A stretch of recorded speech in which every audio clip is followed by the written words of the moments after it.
टुनटुनी की दो बेटियां थीं। टुनटुनी के पति की इच्छा थी कि तीसरा उन्हें बेटा हो। देखते देखते अंडे से बच्चे के बाहर निकलने का समय आ गया।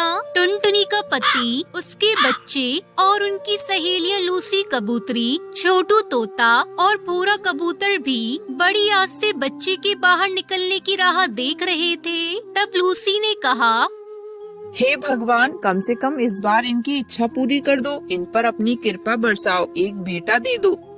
इस तरह सभी भगवान से प्रार्थना कर रहे थे। इतने में अंडा फूटकर बाहर बच्चा निकला। वो भी चिड़िया थी। उसे देखकर वहाँ पर खड़े सभी पक्षी उदास हो गए। कहानी में आगे बढ़ने से पहले एक माँ जो खुद तो भूखी सो जाएगी लेकिन अपने बच्चों को कभी भूखा सोने नहीं देती। दोस्तों, तो आज उस माँ के लिए इस वीडियो को लाइक करके चैनल को सब्सक्राइब कर देना, क्योंकि माँ से बड़ा इस संसार में कोई योद्धा नहीं होता है। तो उनके लिए चैनल को सब्सक्राइब और लाइक तो आम ही बात है। अब मैं इस घर में एक पल भी नहीं रुक सकता। मैं इन 3 बेटियों की शादी का बोझ अपने कंधे पर नहीं ले सकता। मुझे ना ये पत्नी चाहिए और ना ही बेटियां। मैं जा रहा हूँ घर छोड़कर। ये आप कैसी बातें कर रहे हो? मैंने तो मना ही किया था ना कि तीसरा अंडा नहीं चाहिए, पर आप ही ने कहा था कि तीसरा बेटा हो सकता है। अब जब बेटी हो गई तो तुम हम सबको छोड़कर चले जाना चाहते हो? ये कहाँ का न्याय है? हाँ जीजा जी, आप ये सही नहीं कर रहे हैं। इस तरह छोड़ के जाना मुझे अच्छा नहीं लग रहा। सुख हो या दुख, दोनों मिल बांटकर अपने बच्चों की परवरिश करो। अगर तुम्हारी इतनी इच्छा है तो तुम खुद ही कर लो, ठीक है? ये कहकर बड़े गुस्से से कालू कौवा वहाँ से चला गया।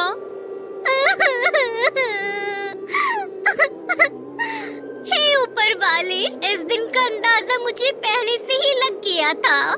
मैं जानती थी कि मेरे पति मुझे छोड़कर चले जाएंगे। ऊपर वाले, मैंने तुमसे कितनी प्रार्थना की कि मेरी जिंदगी में ऐसा दिन मत लाना, पर तुमने मेरी एक न मानी। जो मैं नहीं चाहती थी वही हुआ।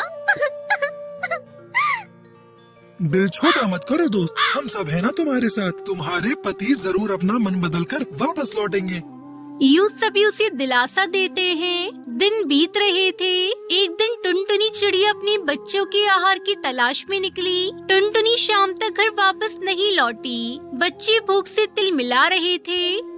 माँ, भूख लगी है। माँ, कहाँ हो तुम माँ?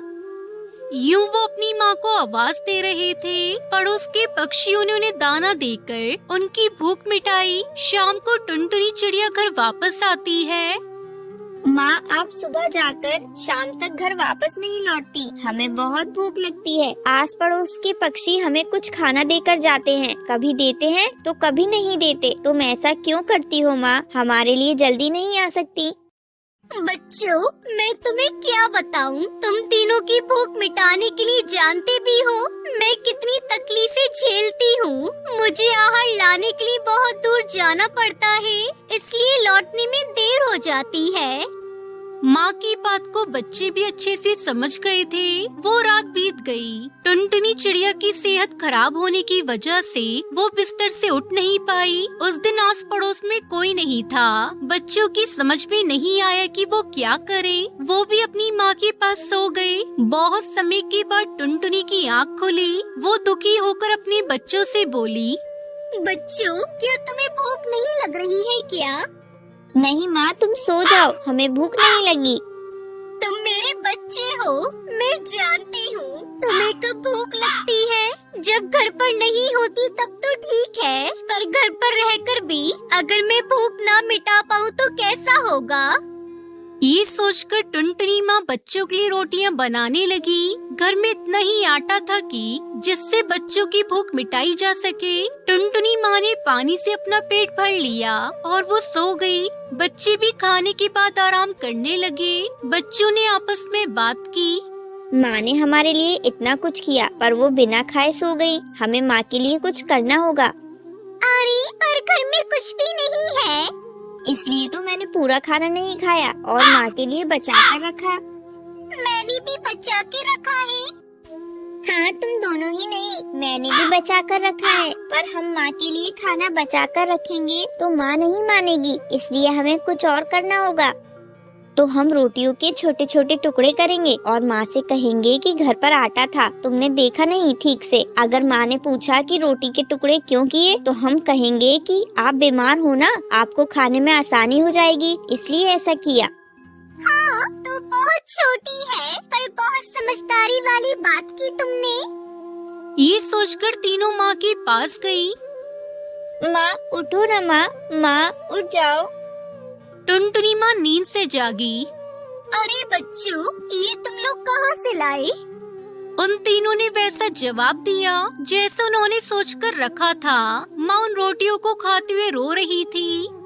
बच्चों, ये सब क्या है? हर सवाल का तुमने जवाब तो दे दिया, पर ये बात भूल गई कि अगर तुमने अभी रोटी बनाई होती तो गर्म होती। पर ये मेरी बनाई हुई रोटी है जो तुमने नहीं खाई, पर ये तो ठंडी और मेरे लिए बचा कर रखी है तुम लोगों ने।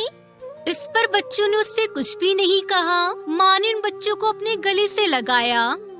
हे भगवान, ऐसे प्यारे बच्चे देने के लिए आपका बहुत बहुत धन्यवाद।